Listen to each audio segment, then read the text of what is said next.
many, many more. So talking of the Lions, there's another battle against the Lions primed for tomorrow evening, this time around in Antalya, Turkey, where the Harambee Stars will be confronting Senegalese Lions of Teranga in a FIFA international friendly. Of course, the Stars went down 0-1 to the Equatorial Guinea.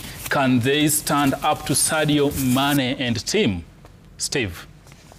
I think it's, and I said it last week, that it's an opportunity to try and raise our status.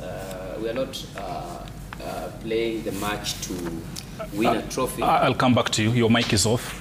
Just come back to you. Let me check where Steve has. I think it's as he has said, it's display for the young players. It's a stage for the young players to sell themselves, to show talent. To show talent, because a lot of people will be watching that game. And I saw Kebet was given his debut. I saw even Brighton giving his debut as a defender.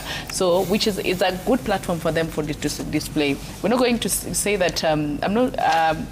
As I said, we've met the Black Stars twice in AFCON qualifiers, that is in 2014, and then in 2009 or 2008. But again, tumepigwa zote 3-0, 3-0. But I hope this round things will change. But again, we have a lot of injuries in our squad, and a lot of experienced players were not called. So it's a friendly match. Let's just go and display what we can.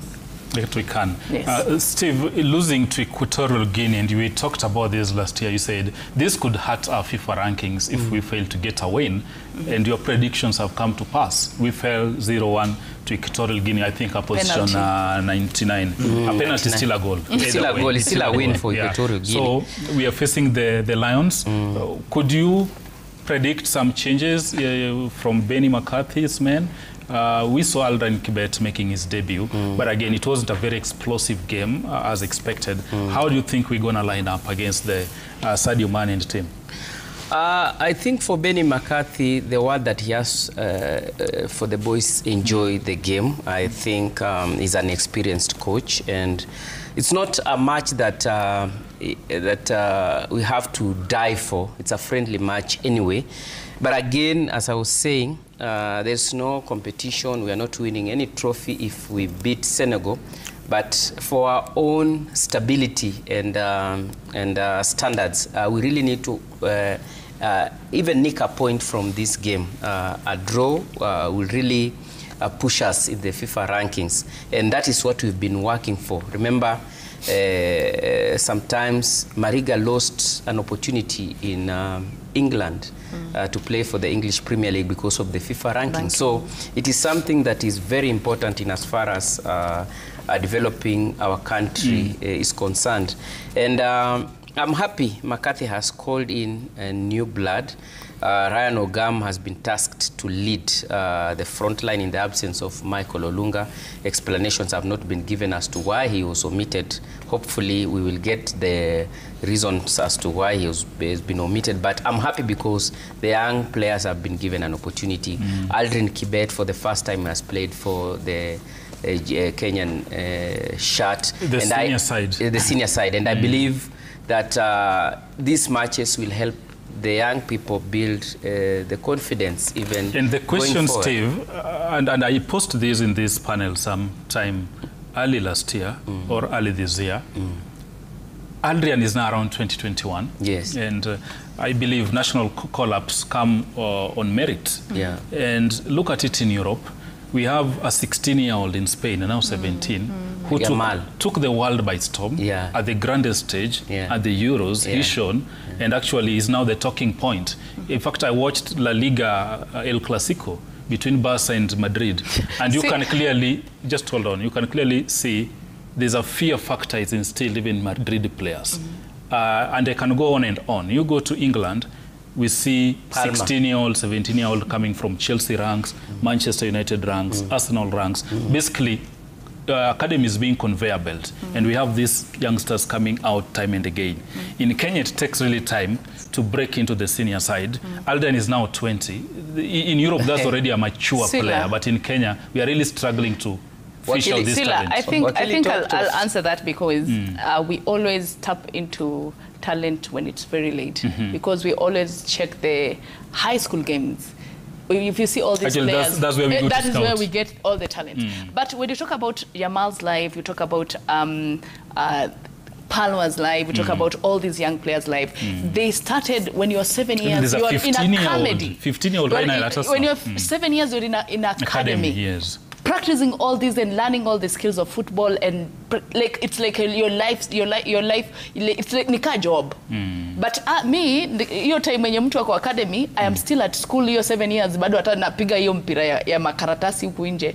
And that's unaonaga tu alikuwa anapiga mpira ya makaratasi, but again there's just the structure. The structures are very different. For us, we always tap the talent when it's 18 years, you know, 14, for Neo, 18 years, 17 years. But for them, they nurture from 7 years. 7 years. 6, 8 years. Kuna under 10. And if you see Yamal's photos, you can see Yamal photos in a Barcelona jersey, actually. Even on that, there's a photo Messi took with him when he was a toddler. Yes. Remember that photo? Yes. Yeah, when he was a ball boy. Meaning that his structures are different. You see, Wakili talked of structures when he was commenting on South Africa and Lionesses.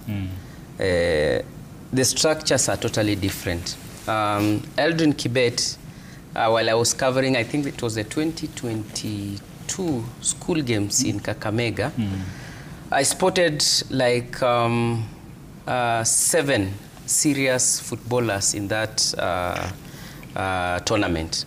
Aldrin Kibet, we had Kelly Madada, Wanjala, Job Omuse. Yes, Tyrone Karaoke.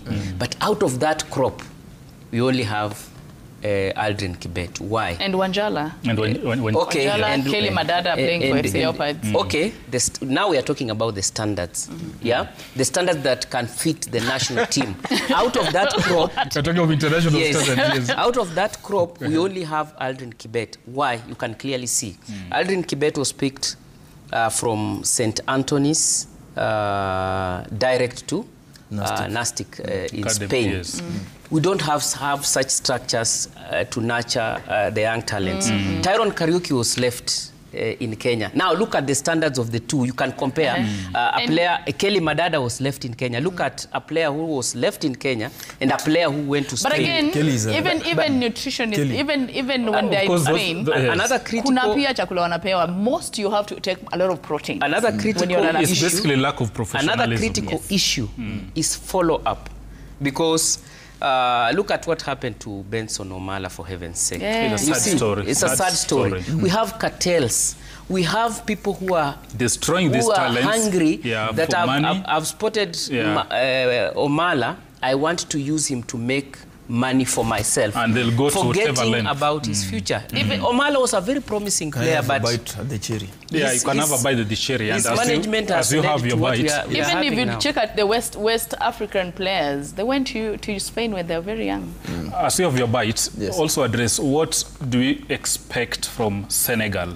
What danger do they pose? How do we line up without losing sight of this friendly? You know, facing Senegal, which we call Lions of Teranga. Yeah, the Lions of Teranga. This is a wounded lion. The lion was beaten by his Selecao or Seleção, Brazilian, Carlo Ancelotti led side. They were mauled 2-0.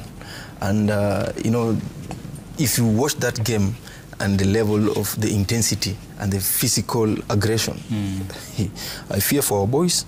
I really fear for our boys. Not our men, you fear for our boys. Yes, mentally, I hope they are mentally prepared. One thing I normally urge players or any competitor, irrespective of the stature of your opponent, you need not to respect your opponent. You should immediately you bow and you now get scared that these Jamas played against Brasilia. Then you will open a floodgate of goals. I'm hoping, to the benefit of those newly called, my prayer is that they are fielded, because they can now get experience. How do you expect us to line up? We take them head on, or be more cautious in our game? We employ both. Depending on the instances, depending on the intensity, there are times which you'll have to take them head on. But we even have speedy wingers so that we attempt with that taking them head on. Okay. Yeah. And of course, that matters Harambee Stars, that game coming up tomorrow evening, Harambee Stars versus the Lions of Teranga of Senegal. To the question of the day, and of course that was our lead story, we'd asked you, based on Rose Cheche's predicament, how should the government honor Kenya sports heroes and heroines? Here are your thoughts. Let's sample some of them. Via Facebook, Godfrey Simi, you are saying, giving them good environment, either by providing them with food, medical care, and other things that are needed. That's Godfrey Simeo through Facebook. Leo Rashford, I think these are Manchester United fan. They're setting up some strategic plan for them. Maybe a fan of Mwaniki Kanyugo, give them houses in an affordable housing scheme. Of course, that's housing. And Kipkoech Korea saying they have done, at least for every medal, there is a prize and grand jackpot for smashing world records in any sports with additional residential houses. We should appreciate that for now. That's, of course, Kipkoech Korea saying at least tupigie serikali makofi kwa kupeana